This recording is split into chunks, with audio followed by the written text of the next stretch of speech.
Yes, I'm Otto, and I'm going to share with you just a few ideas about this topic, artificial intelligence and education. So this is based on a book that is going to come out like in a couple of months, and it's a collaboration between scholars from different countries, trying to have a dialogue about this issue of how is artificial intelligence going to affect education. We titled it a dialogue because it's definitely an ongoing dialogue. This is uncharted territory. We don't really know what's going to happen at this point. So it's different perspectives. Each author of one of the different chapters is from a different discipline. We have people who are philosophers, experts in the technology, and of course, people in education, such as myself. So first, let me tell you a little bit about what I do and why I got interested in this. As you heard, I deal with young people. And when I talk to young people, they always tell me, well, we're concerned about our jobs. We're concerned about the future. We're concerned about technology. And yes, we're all definitely concerned about the future and about how technology is going to affect the job market. But not only that, how is it going to affect the way young people interact with their employers? How is it going to affect the way they learn? How is it going to affect the way they conduct their jobs? So it was co-edited with my colleague, Oscar Yesid Aparicio Gomez. He's from Colombia. He's the Dean of the Faculty of Education in University San Aventura. And it's published in Barcelona in Spain.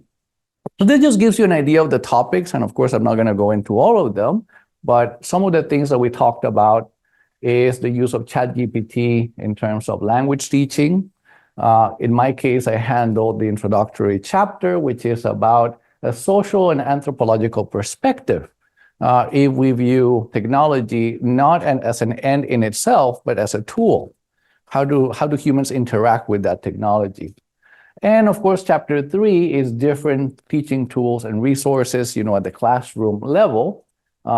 Chapter 4 is more from a philosophical perspective, which is artificial intelligence and education, the why, the how, and the what. And chapter 5 also leading with philosophy. Okay, so let's talk a little bit about artificial intelligence, a very brief introduction. I'm sure that many of you are aware of this. And my perspective on it, basically to frame my thoughts on this issue. Artificial intelligence is not as new as we think. Artificial intelligence is an idea that was with us since the 1940s, the idea of pseudocognition. Because in reality, artificial intelligence is not really intelligence. And to break it to you, artificial intelligence is a large language model. Basically, it's trying to emulate some rational processes that we humans have. But it is not technology per se. And as an anthropologist that I focus on studying humans, to me, I don't really like the concept of artificial intelligence because I think it's very misleading. And that's why I wanted to point out since the beginning, because human cognition is a lot more complex than that. I believe in the whole individual. And of course, education is something that requires many things, as emotional intelligence, the learning process, the teaching process that goes beyond pseudocognition. So what we have now are a few things that you have been seeing in the media and you've been seeing, of course, in the internet is generative artificial intelligence, what they call the deep fakes, for example, fake news and how it can create supposed art and those things. And all of those things are great. And it's true that that artificial intelligence is much easier to access now, ChatGPT, BART, and all of those different language models. But technology has limitations. And the same as we talk about human limitations, and that's something that, in pedagogy, we talk about, the attention span, how many concepts we can introduce in a single class or in a lesson. We should also understand the limitations of technology. Otherwise, we get this feeling that it's almost like the Matrix, like the movie, that it can do everything that humans can do better than we can, and that's certainly not true. So researchers, they have studied these limitations. And one slight problem that we have is that they don't really agree as to what the limitations are. And I'm going to give you one example that I know that many educators don't like, which is the intelligence quotient, the IQ. And I know there's an endless debate about whether we have many intelligences or one intelligence or how many more we come up every year. But there is a disagreement about how you can actually measure the IQ of these different language models. Some studies say that is the equivalent of a 114. Others say it's 160. Others say that it depends on the tasks, that they perform better in some tasks than others. But the part that we do know is that there's still some things that we can do as humans that they cannot do yet, or that it cannot do yet. Pronouns do matter. Okay, so just a very brief intro as a background. So the part that I wanted to study, like I told you, I'm not an expert in the technology. I'm an anthropologist, and I've always been very interested in the relationship between humans and technology. And this definitely is changing. And I was trying to think of a few examples of technological changes in education that have affected and scared many teachers in the past. And that reminded me of calculators. For those of you who are educators, I'm sure that you remember the whole debate about using calculators in class. At the beginning, there was this fear, look, if we allow students to use calculators, they're never going to learn how to add and subtract. Then came the scientific calculators and using formulas and all of that. So yes, there was definitely a fear of that. Then there was the issue of turning in assignments, by typing them. And all of the LMSs, of course, the learning management platforms, they're going to plagiarize everything. They're going to forget how to do handwriting. So it's not the first time that we have gone through this type of technological, you could say, challenge of getting used to a new technology in education. Now, nevertheless, there is a change in the way that humans and technology interact. There is a possibility that it is going to change, partly because of the nature of the technology, in this case, artificial intelligence, and also how our society is changing. And all of this is going to cause us to reevaluate what is the purpose and goals of education. And one of the challenges about this question is that it's so broad. It is very, very hard to do research on this because it's a philosophical question to a certain extent. And that's why many researchers simply sidestep it. So if you search about artificial intelligence in the classroom, you're going to find lots of journal articles, but you're not going to find that many serious academic articles dealing with these big questions, because many scholars feel, look, we've been debating this for thousands of years, let's just let it go. We're never going to agree. But we have to, because this is a big question. Are we educating people to gain practical skills? Are we educating the whole individual to be a creator, to be a thinker? Are we educating future workers for an industrial or post-industrial society? Those questions do matter, because depending on what we answer, which partly, of course, is a matter of choice or philosophical preference, then we're going to view the way that we have to interact with this technology differently. If we think that we are basically just machines that have to be prepared to enter a workforce and to be more productive, then, of course, we're going to have to train people to use artificial intelligence in a different way. If we want humans to be at the helm, if we want humans to be creators, to choose their own future, then we also have to interact in a different way. Finally, one of my greatest fears is how this is going to lead to stratification. And this is something that has been discussed at all policy levels, even at the UN. Is this going to lead to revolutions? Is this going to affect the way governments interact with the people? Why? Because there is going to be a new type of stratification, depending again on the goal of education. If we want to create workers, then obviously we're going to have to separate people into tracks. And I know that's a very loaded word in education, but that might be a possibility. If we do that, what consequences is it going to have? How do we decide who goes into each track? And again, those have always been difficult topics in the field of education. They have always been controversial, but we can't sidestep them anymore. Why? Because that is going to depend, that's going to affect the answers or possible policies that we're going to have in terms of AI and education. Okay. Now, let's talk about why this is going to lead to stratification. Okay, let's first of all, let me give you a theoretical framework. I know this sounds, I try to avoid the theory because I feel that that can be kind of ideological in some cases, but we have to because we're academics. So my theoretical framework is this. I feel that technology is simply the skills, methods, and tools used by human societies to adapt to the environment. Very broad anthropological perspective of how I went about doing this. But human beings have to be at the center. And of course, I know that this is normative. You could analyze the same question or try to handle the same problem from an engineering perspective. You could have done it from a political perspective. I consciously chose, and the people who worked on the book with me, we chose to keep humans at the center. Why? Because of a very subjective belief that humans have value in and of themselves. And we believe that that should always be a core fundamental principle of education. Whether we're wrong or not, that cannot be proven empirically, of course. It depends. Now, we do believe also that the same way as culture can lead to changes in technology, technology can also lead to changes in culture, okay?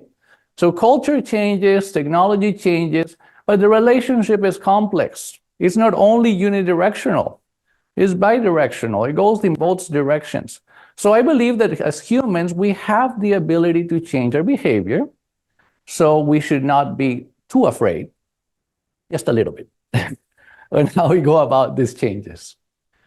Okay, now let's talk about the positive, negative, the possible negative and positive externalities. And I use this term from economics because there are many things that happen as a result of a change that can cost a cost or an advantage or bring value indirectly. And some of the possible negative and positive externalities in this case, they go beyond saying that something is good or bad. And that's why I like economics in this case, okay? So something can happen that is not good or bad. It doesn't have good or bad intentions. BART doesn't have feelings. Artificial intelligence doesn't have feelings. Your calculator, as much as you might hate it during the exam, it doesn't have feelings. It is neither good or bad. It doesn't have bad intentions. One fear, and this is already happening if you think about it, is that humans are being decentered from the discussion about artificial intelligence. If you read especially many journal articles, especially like in the news, in the general media, it makes technology sound like it's alive. It's like humans are the last final factor, almost as a passive recipient of what this technology is doing. So you're basically fetishizing inanimate objects. And it doesn't take into consideration contextual factors. Why do they do it? Well, number one, because it's more attractive. Obviously, if you read a headline, robots take over the world, then you'll definitely read that. Another reason is because people like certainty. And telling people that we don't know what's going to happen, that it depends on you, it's not particularly convincing. So there's a lot of simplification in the media about what effects this can have in education. Now let's talk about the positive things for teachers and administrators. Now, this can save a lot of time, which at face value is great, because in education, we're always like in need of more time. Teachers especially are overwhelmed with the grading. And I've never met a teacher in my life who loves grading. So if any of you know one who loves grading, then let me know, okay? Introduce her or him to me. Grading takes time. And if we talk about personalized learning, individualized learning, differentiation, and all those things, that requires time-consuming feedback. That requires time. Now, it doesn't mean that we should just allow the computers to do our job as teachers or as professors, but there's certain very mechanical, mundane, repetitive tasks that I don't think any of us are going to miss not having to do ourselves. So definitely that is a plus. We know that teachers are pressed for time. It can save them some energy. It can save them time that they can use for things that computers cannot do, things that artificial intelligence cannot do. And we always talk about how relationships are the most important things for teachers. Well, this would free up some time rather than being looking down the computer and grading exams and looking exhausted to build those relationships with the students. So that is one thing.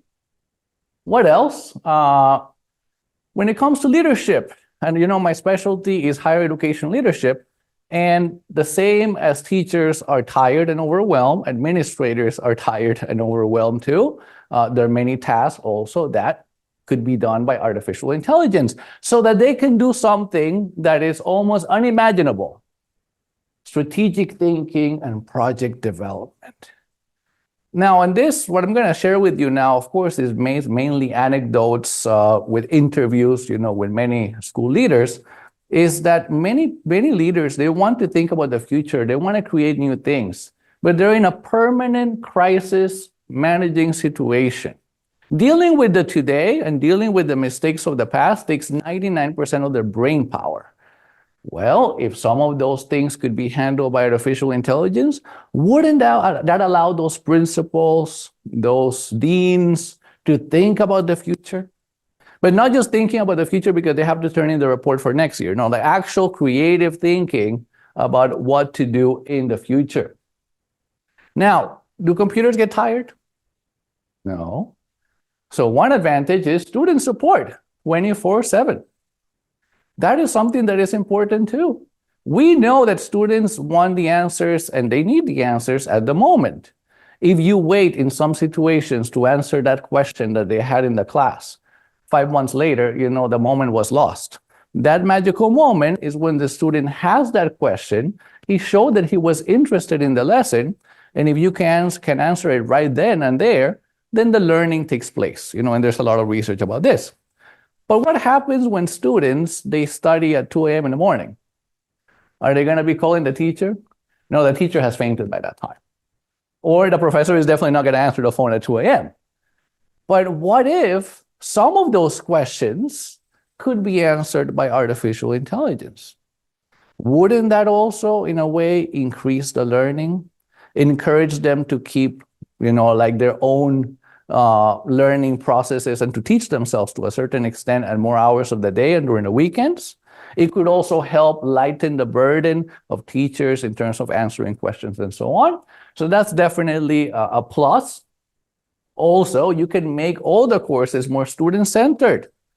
Classroom sizes.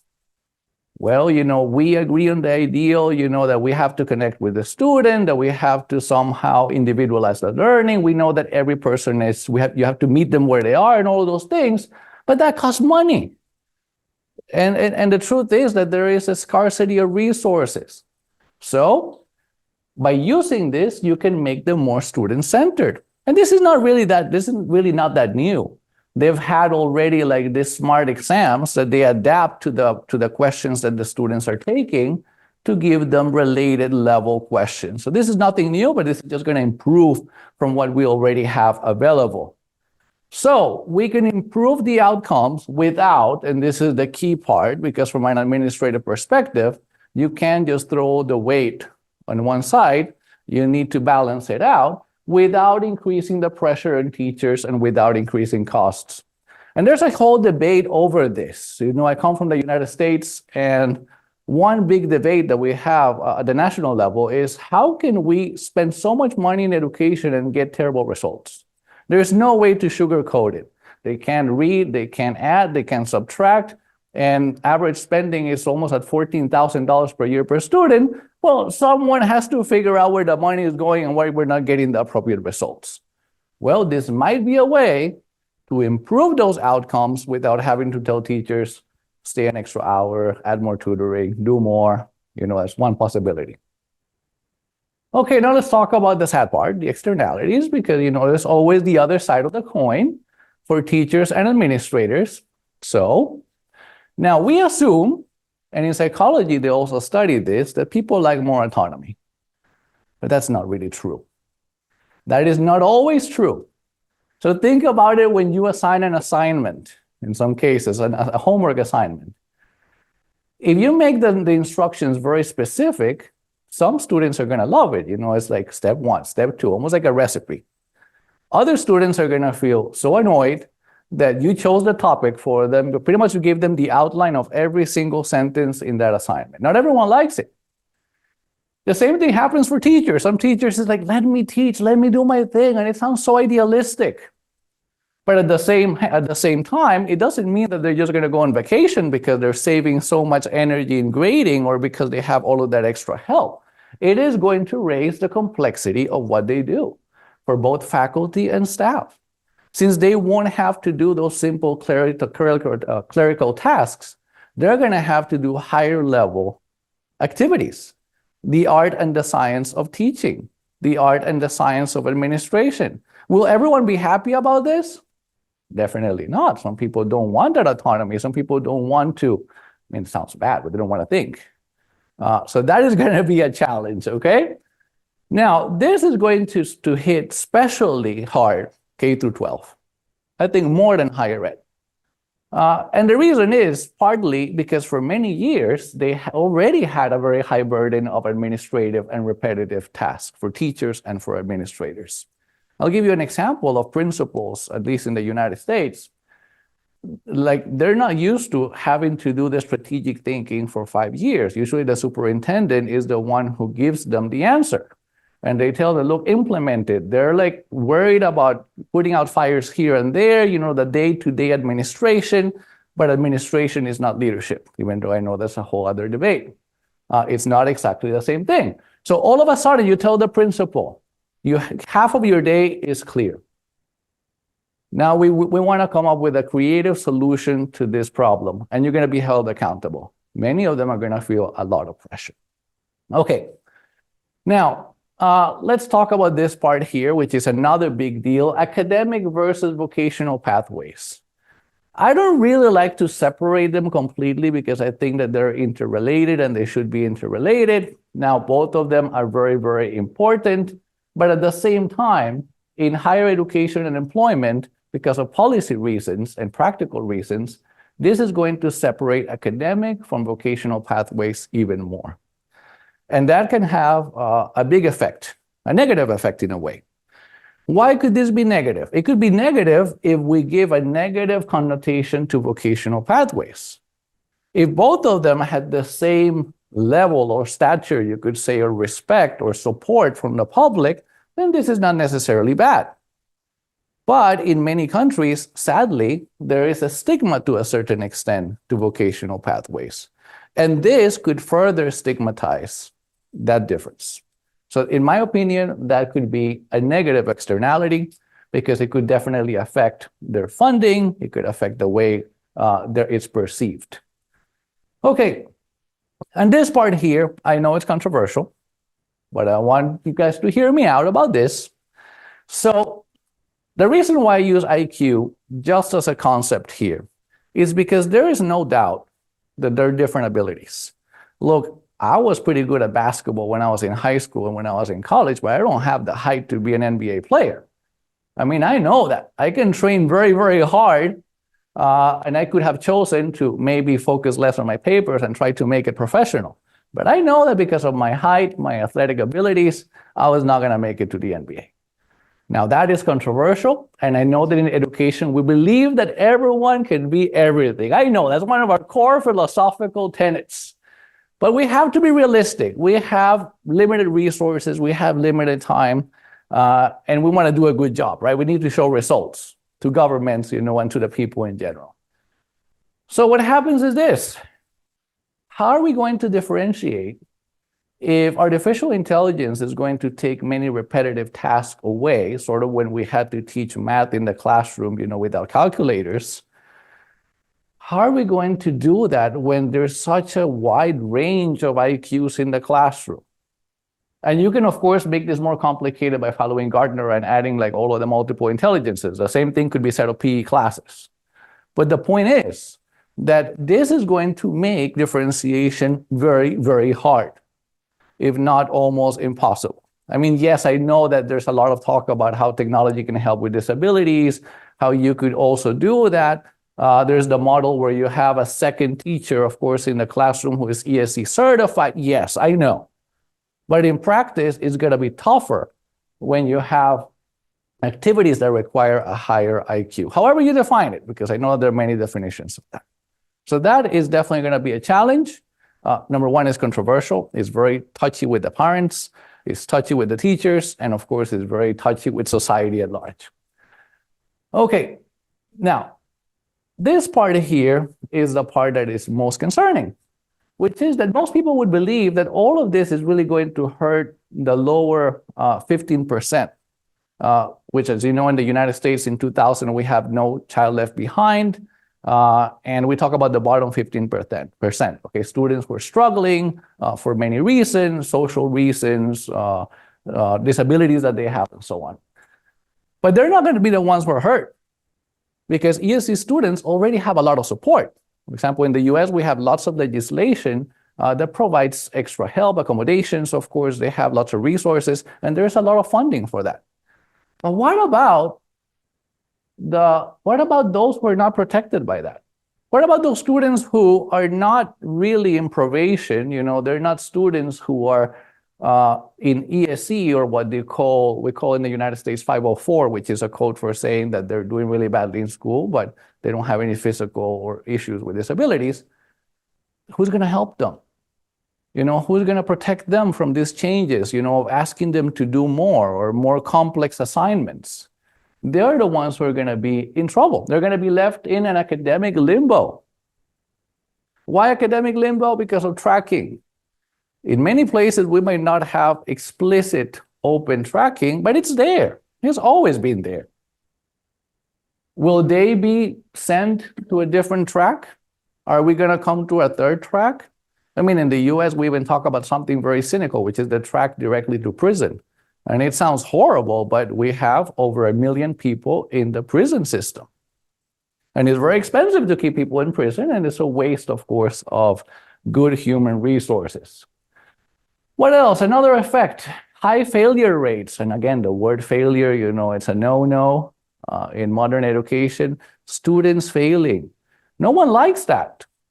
I mean, we know that sometimes students don't perform, and especially in the field of education, we kind of blame ourselves. So when a student fails, it's partly my fault, it's part of the education system. Yes, it's true to a certain extent. But if we do scaffolding, which is what's going to happen, you know, that we're going to have to push them harder, you know, we're going to have to renew the curriculum map, the syllabi, all of that, you know, because we're going to have to teach higher skills. This can result in very high failure rates. And this is socially taboo. Why? Because how can we tell parents, how can we tell society that we are failing 50% of our students? I mean, 100 years ago, that was perfectly normal. That's how it used to work. But nowadays, it's viewed like if they took that class and they failed it, that money was wasted. Their time was wasted. What was the university doing? How did we set them up for failure? So it's all of this related processes that at the end of the day, as an education industry or sector, this is going to hit us bad if we allow them to be, of course, in that limbo. Okay. Now, and this part is something that Germany has been doing for a long time. It's something that has been discussed, but of course it's politically sensitive, which is how do we choose where do average students go? We need to have a pathway for them. What I mean by that is that as much as we're idealistic, that we educate the whole person, that we want them to be better citizens, which is true, that we want them to be the best version of themselves, which is true, all of that individualized learning, at the end of the day, someday they will graduate or they will exit the education system. And then what happens? They're going to be out there, right? Either they're going to get a job, they might start a family, but they're going to be in the real world. So we need to decide what type of person we're sending out there to the world. And we have to decide that. Are we going to keep this separation between vocational courses and the traditional academic pathway? How academic are academic courses going to become? Because that's another issue about theory and practice. So those are big questions that I don't have the answers to, but we definitely have to start thinking about these issues. Okay, now let me introduce a few tentative, and they're very tentative because at this point no one knows, some tentative conclusions about changes to education. Now, there is already a huge gap between gifted programs and the overall student population. And I can, in this, my area of expertise is the United States, but I can tell you that in the US, the gap between the gifted and honors programs and the general population is just massive. It's just massive, and it keeps getting wider every year. Now, there are many variables as to why this is happening, but this is going to make it even wider. Why? Because the things that gifted students can do and they're being asked to do, artificial intelligence cannot do yet. And they will feel more comfortable with those open-ended assignments that they're going to get, with higher complexity level assignments. But for the general population, this is going to be a tough awakening. This is going to be very hard. Okay, now who's going to be the most affected to this? And obviously, I'm not a very quantitative person, but if you look at the normal curve, bell curve, again, another controversial topic, 70% in the middle of the normal IQ curve, they're the ones who are going to be feeling this the most.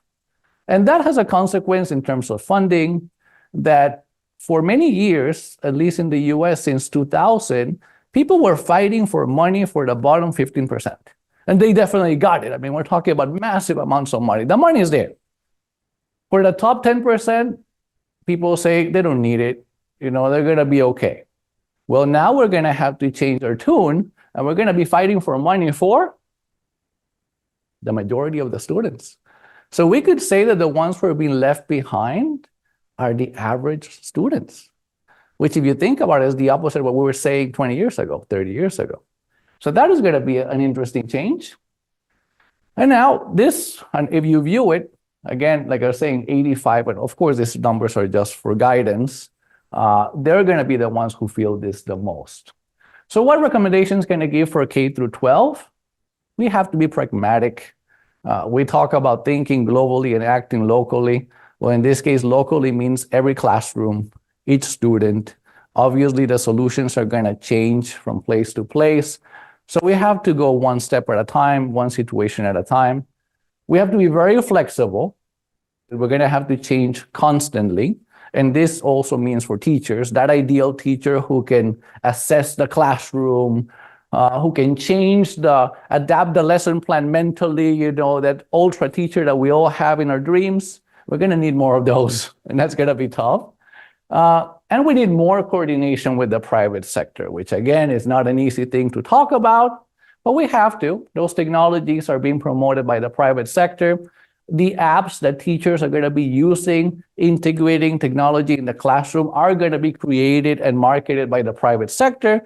So if we don't have teachers or people with any educational experience involved in the development of those apps and in the rollout of those apps, then they're not going to be useful for us.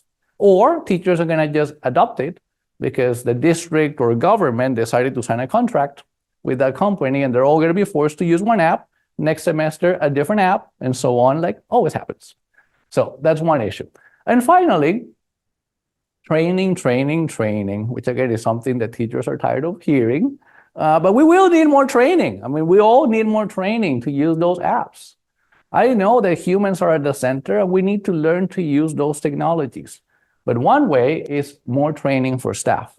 Not only training in the sense of just using a tool, but education in a more holistic way, which means continuing education.